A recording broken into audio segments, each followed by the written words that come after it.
Diyos. Maraming salamat po sa buhay at lakas na aming taglay, sa liwanag ng kaisipan at sa pagkakataong maipagpatuloy ang pag-aaral ng mga kabataan. Gabayan mo po ang bawat isa sa amin.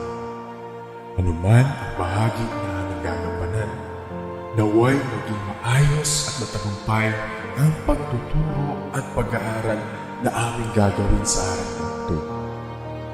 Patawarin mo po kami sa aming mga pagkulang at pagkakasala.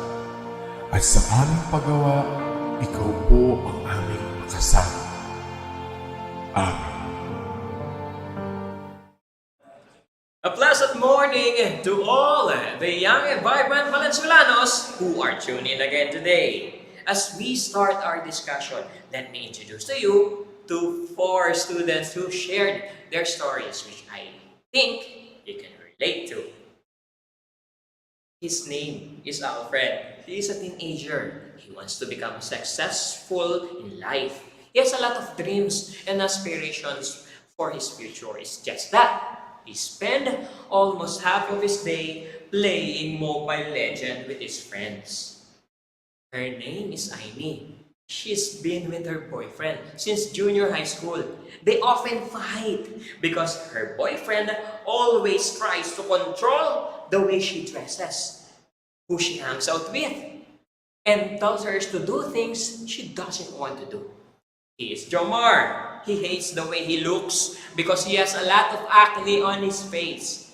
He doesn't want to mingle with his classmates because he's afraid that they will tease him or avoid him because of how he looks. Next is Allison. She is a senior high school student, but she's still undecided about what she wants to accomplish in life.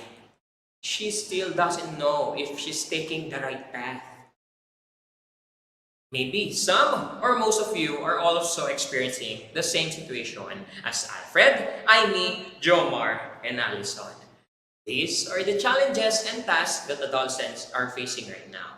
You may be thinking, how will you able to get through this? Hopefully, as we go along with our discussion, you should be able to discuss developmental tasks and challenges that you are experiencing and evaluate your development through the help of the significant people around you like your peers, parents, siblings, friends, teachers, and community leaders. As a senior high school student, you are now in adolescent stage, which occurs during puberty up to 18 years. As an adolescent, what do you think are the tasks that you should accomplish during this stage? Write your answer. For this lesson, let us identify the developmental tasks of adolescent according to Robert Habigers, who is an expert on human development. The first developmental task, number 1, learning to get along with friends or both sexes. To learn to look upon girls as women and boys as men. To become an adult among adults. To learn to work with others for a common purpose, disregarding the personal feelings to lead without dominating. Number 2 is accepting one's physical body and keeping it healthy. To accept one's body, to keep it healthy through good nutrition, exercise, disease prevention, and other good health practices. Number 3, becoming more self-sufficient. To develop affection for parents without dependence upon them. To develop respect for older adults without dependence upon them. And number 4, making decisions about marriage and family life. To explore attitude towards family life and having children. To evaluate the knowledge necessary for home management. Number 5, preparing for a job or career. To develop career, vocational goals, and ways to reach these goals to be able to make a living. Number 6, acquiring a set of values to guide behavior. To develop an outlook toward life based on what is important. Number 7, becoming socially responsible. To participate as a responsible person with friends at home and in the community. To develop personal values that guide your behavior. How about you? What are the tasks that you have already accomplished? Which tasks that you have to focus to become more responsible adolescent? Comment down below, my dear Valenzuelanos. Thank you for your comment. As you go through adolescence, you will face many difficult decisions. Sean Covey wrote a great book entitled The 6 Most Important Decisions You'll Ever Make. This book is a guide for teens like you to survive. It gives teens advice on how to make smart decisions such as school, dating, parents, friends, and addiction. I'll be giving you tips on how to become responsible adolescents as inspired by Sean Covey's book. Tip number 1, decision to finish school. It is important to finish school even if it gets hard because most jobs require at least a high school diploma. Here are some tips in getting good grades. Believe you can. Show up. Do extra credit. Get on your teacher's good side. Be strong even if it's hard. Gather your resources and develop smart study habits. Tip number 2, my dear Valenzuelanos, it is the decision to choose friends wisely. Choose friends that will lead you to the right path and stand up to peer pressure. Choose friends who like you for who you are and not for what you have. Do not try to be popular. Just be yourself. If your friends are forcing you to change for who you are and telling you to do stuff that you don't want, then you may be with the wrong friends. Tip number 3, decision to have a good relationship with your parents. First, you must recognize how hard it is to raise a child. Showing your parents respect is a key to earning their trust and having a good relationship. If your parents are strict, most likely, they just care about you. It's better to have parents who are overprotective than parents who don't care at all. Tip number 4, decision to date intelligently. Listen carefully. The key is to date intelligently. Treat sex as a big deal.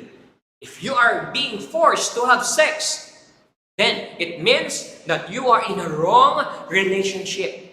Another thing is, look for the signs of an abusive relationship, such as forcing you to have sex, name-calling, blaming, a slap or a push. It's time to let go and don't be stuck with this kind of toxic relationship. Number 5 is to let go of addiction. Video games, internet surfing, sex, gambling, alcohol, and drugs are examples of addictions. To avoid this, focus more with self-loving activities such as exercise, sports, music, service, journal writing, or other hobbies which will make your life more meaningful. Tip number 6, decision to stop comparing yourself to others. There are 2 mirrors to choose from, the social mirror and the true mirror.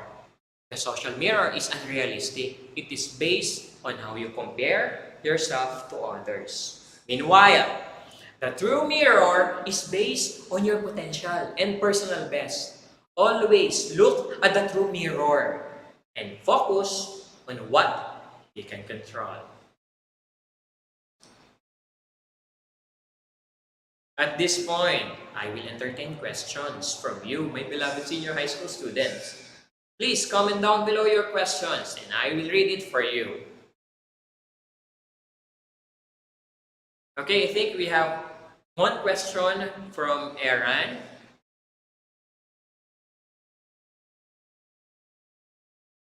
Aaron, okay. Sir, I'm not sure of what I want to become. Like, what career to take? Can you help me, sir? Thank you for your question, Aaron. With the help of your guidance counselor, you know the different careers which suit best your skills and capabilities. Find time to know yourself better with the assistance of your personal development teacher. You should choose a career which is related to your skills, talents, and needs. You will attain job satisfaction if you have this. Find time to talk to your parents about your chosen field of study so they can give support to you as well. Thank you, Aaron, for your question. Next question is from, let me read it for you, my dear Valenzuelanos. It's from James. Sir, I'm afraid of talking to my crush. Joke lang. I'm afraid to talk with other people, especially to girls. Okay, James. First, it is alright to have an inspiration, but always remember your priorities, which is attaining your dreams and not your crush. Seriously, talking to opposite gender might be challenging, especially when you are too shy. Let go of your shyness by asking how are they and always just listen to them. Please ask your personal development teacher so they can explain further to you.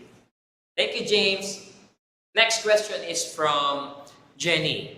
Jenny, the question from Jenny is, Sir, I'm afraid of talking to my crush. Oh, sorry, that is from James. The question from Jenny is, Sir, I want to break up with my longtime boyfriend because I learned from you that we are having a toxic relationship. Okay. It is good to know, Jenny, that you have become aware of the different red flags in relationships. With the support of your family and friends, or even with your pastor or priest, you may find time to ask them on how the two of you can change for the better.